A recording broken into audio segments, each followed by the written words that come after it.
কেমন আছেন আমরা হগলডি? কি খবর আপনাগো? আজগো সকালে ঘুম থেকে উঠা একখান নিউজ দেখলাম।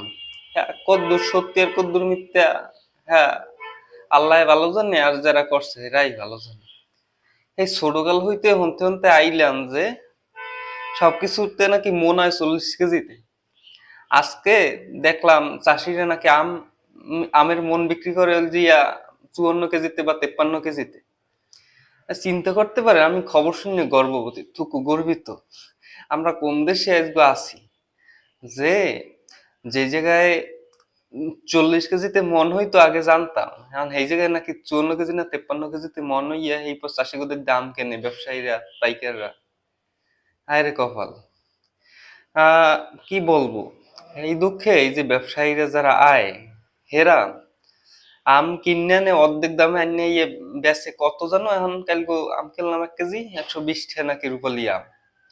এত কেনছে একটা অর্ধেক দাম। এই দুঃখে এখন আমও খাইতে না ভালো করে। এই জন্য জোড়া ওই যে জমজ যে কেলাগুলো আছে না, একটা হিসাবে কিনি এই খাই, ভাল লাগে, একটু কেলা খাইয়ে লই।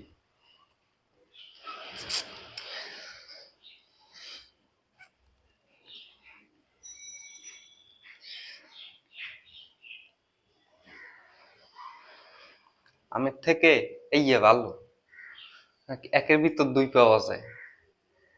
কারো যদি ওই যে সমস্যা হয়, ধরেন ওই যে কষা কষা না কি যেন কয় না, এই সমস্যা হইলে খাইতেন একবারে ক্লিয়ার হয়ে যাবে।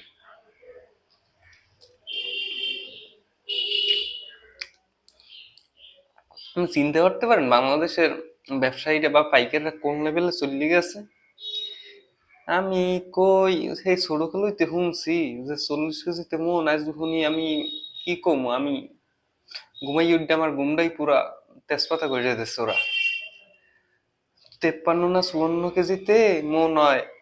ব্যবসায়ীরা হারা বছর এত কষ্ট করছে, এত আমের লালন পালন করছে, শেষ সময় আইয়া আচ্ছা এই যে চাষিরা কষ্ট করছে, এই শেষ সময় এই যে ব্যবসায়ীরা পাইকাররা হেরাই যে এই সময় চাষিকে ঠগায়, একে ঠিক? আসলে ঠিক না, ঠিক না। আল্লাহ সইবে না, আল্লাহ সইবে না। এই জন্য কথা যুক্তি সহকারে কইতে হইবে।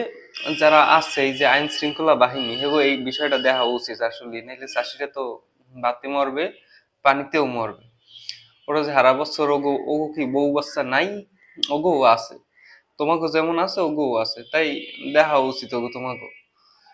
হ্যাঁ, তাই আইন শৃঙ্খলা বাহিনী তোমরা যারা আছো ওগো একটু দেখো, সে যারা এই ব্যবসায়ী যারা হরে এই 53 54 কেজিতে মন নেয়, এই এগো একটু দেখো, দেখে এগো একটু দাও জেলের, বা তুমি কয়েকদিন ডিম ডুম খাওয়াইয়ে দাও, তাইলে সব ঠিক হয়ে যাবে। আর আর যারা কষ্ট করে তোমরাও এত সহজে ছাইরো না, তাইলে ওরাও সুযোগ পাইয়ে যাইবে। সো ভালো থাকবেন, আল্লাহ হাফেজ।